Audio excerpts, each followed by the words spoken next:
Hello and welcome to magnet brains Hindi medium. दोस्तों, ये एक ऐसा चैनल है जो आपको प्रोवाइड करता है 100% फ्री क्वालिटी एजुकेशन।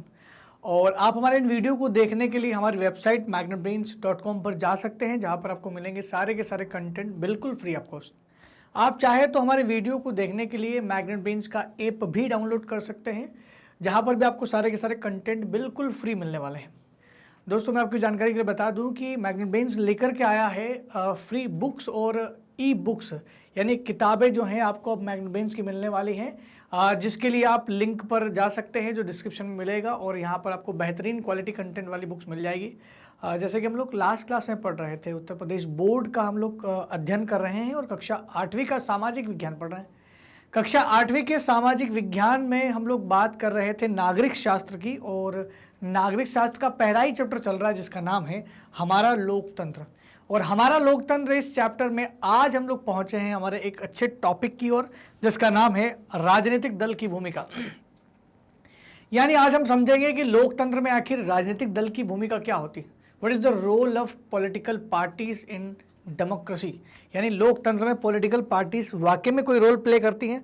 तो बिल्कुल प्ले करती हैं। अगर मैं बोलूं बीजेपी, कांग्रेस, सीपीआई, आम आदमी पार्टी, बहुत सारी पार्टीज इंडिया में हैं, बहुत सारी नेशनल पार्टीज हैं, तो कहीं ना कहीं ये पार्टियां जो हैं ये बहुत बड़ा रोल प्ले कर रही हैं। क्या रोल प्ले कर रही है? क्योंकि यही पार्टी सरकार चला रही है। तो राजनीतिक दल समान विचार रखने वालों के साथ मिलकर कार्य करते हैं। राजनीतिक दल कैसे कार्य करते हैं? समान विचार रखने वालों के साथ मिलकर काम करते हैं। मान लो अगर आपको किसी पार्टी की विचारधारा से आप सहमत हैं तो आप उस पार्टी में जुड़ जाओगे। क्यों? ये राजनीतिक दल किसी न किसी विचारधारा पे तो होते ही हैं। हर एक पार्टी की अपनी एक विचारधारा होती है, और अगर जिस व्यक्ति को उससे जुड़ना है तो विचारधारा उसकी अगर उससे मिलती है तो मिल जाता है, और वही व्यक्ति उसका कार्यकर्ता बनता है, और धीरे धीरे वही एमएलए एमपी बन करके देश की शासन चलाने में, देश का राज करने में वो कहीं ना कहीं पार्टी की हेल्प करता है। तो ये पार्टियां अलग अलग मोटिव के साथ, हर एक पार्टी का कुछ ना कुछ उद्देश्य होता है। तो भारत में बहुत सारी पार्टीज है, 8 बड़ी बड़ी नेशनल पार्टीज है, जिसमें से कुछ नाम तो बड़े शुमार हैं। BJP, Congress, CPI, CPIM, Trinamool Congress, है ना, तो एनसीपी, समाजवादी पार्टी, एक ये आपका बहुजन समाज पार्टी, ऐसी बहुत सारी पार्टियां हैं। हालांकि समाजवादी पार्टी को नेशनल पार्टी का दर्जा नहीं दिया गया, लेकिन ये प्रॉपर वो पार्टियां हैं जिनको शायद भाई इंडिया में ऐसा कोई नहीं होगा जिनका नाम पता नहीं है, इतनी फेमस पार्टीज हैं। तो राजनीतिक दल अपने अपने विचार के साथ कार्यक्रमों एवं नीतियों को लोगों के समक्ष रखते हैं। तो होता क्या, जैसे मान लो चुनाव होने वाले हैं, अभी मान लो 2024 में चुनाव होने वाले, तो उससे पहले क्या होता है, राजनीतिक दल जो है, पार्टियां ही अपना दमखम दिखाती हैं और सबसे पहले अपना एक मैनिफेस्टो तैयार करती हैं, अपनी घोषणाएं करती है कि देखो अगर हमको आपने मौका दिया तो हम आपके लिए ये करेंगे, और दूसरी पार्टी बोलेगी हमको मौका दिया तो हम ये चीज़ खत्म कर देंगे।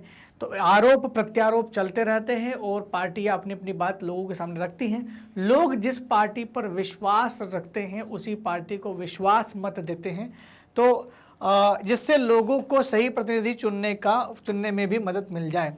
तो कहीं ना कहीं पॉलिटिकल पार्टियां यहाँ पर बहुत रोल अदा करती है लोकतंत्र में। जिस दल के सबसे ज़्यादा प्रतिनिधि चुने जाते हैं वही दल सरकार बनाती है।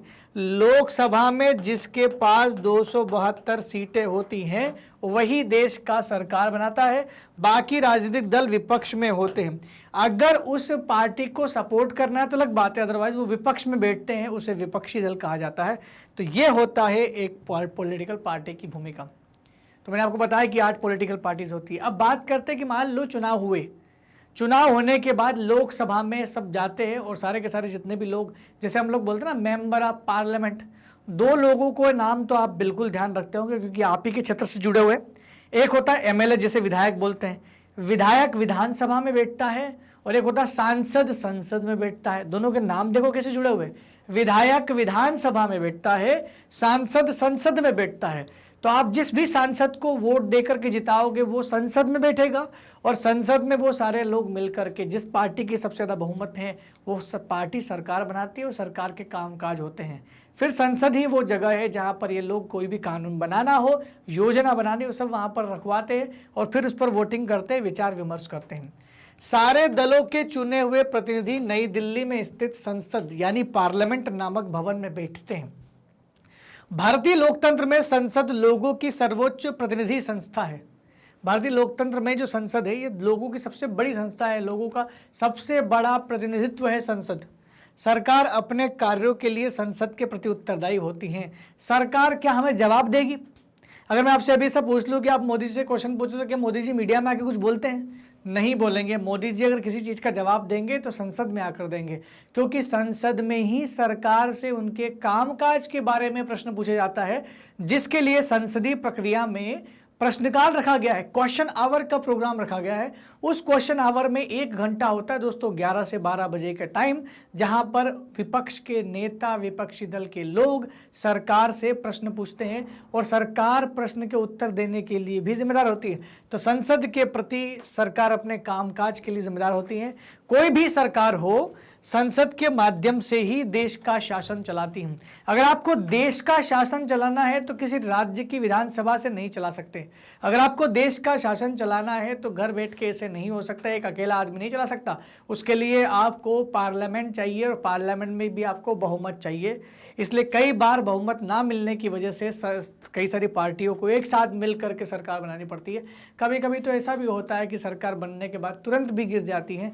ऐसा वाकये कई बार हुए भारतीय राजनीतिक इतिहास में, हमने देखे भी हैं। अटल बिहारी वाजपेयी के बारे में अगर आपने सुना हो तो वो 3 बार देश के प्रधानमंत्री बने हैं, लेकिन 2 बार तो उनकी सरकार वैसे ही गिर गई थी। एक बार शायद बोलते कि 13 दिन की, एक बार 13 महीने की सरकार थी, लेकिन फिर भी वो हार नहीं माने और 5 साल की सरकार फिर से चलाई। तो ये तो लोकतंत्र है जो बहुमत पर काम करता है।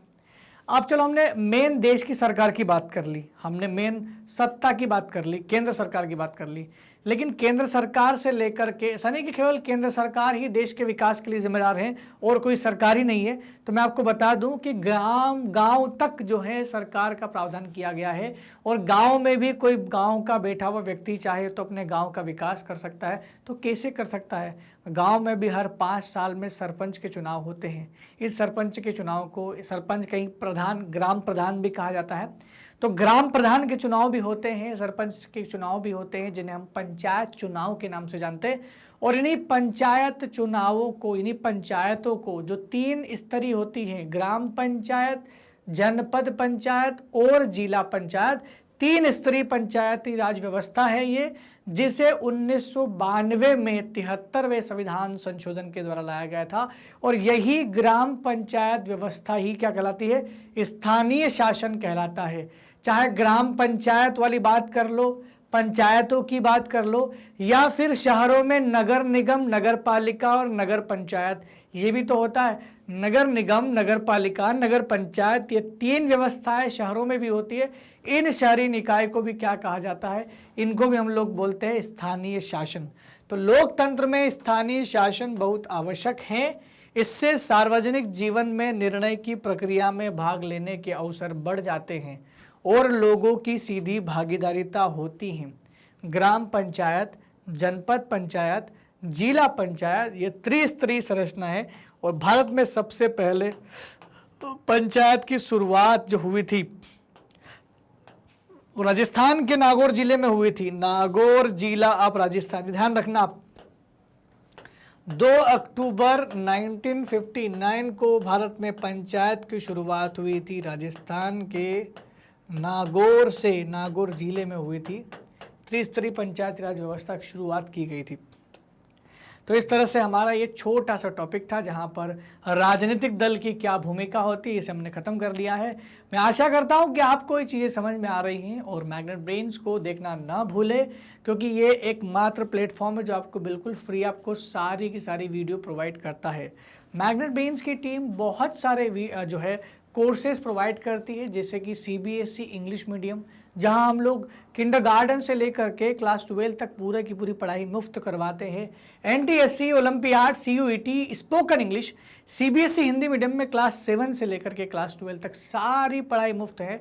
वहीं UP board, Bihar board, banking, जेब और केब जैसी परीक्षाओं की तैयारी भी आप मैग्नेट ब्रेन्स के इस प्लेटफॉर्म के द्वारा बिल्कुल फ्री ऑफ कॉस्ट कर सकते हैं। अगर आपको हमारे वीडियो बहुत अच्छे लग रहे हैं तो कृपया कमेंट सेक्शन में लिख के जरूर बताएं। साथ ही साथ हमारे चैनल को लाइक, शेयर और सब्सक्राइब करना बिल्कुल भी ना भूलें। तब तक के लिए दोस्तों धन्यवाद। Thank you very much.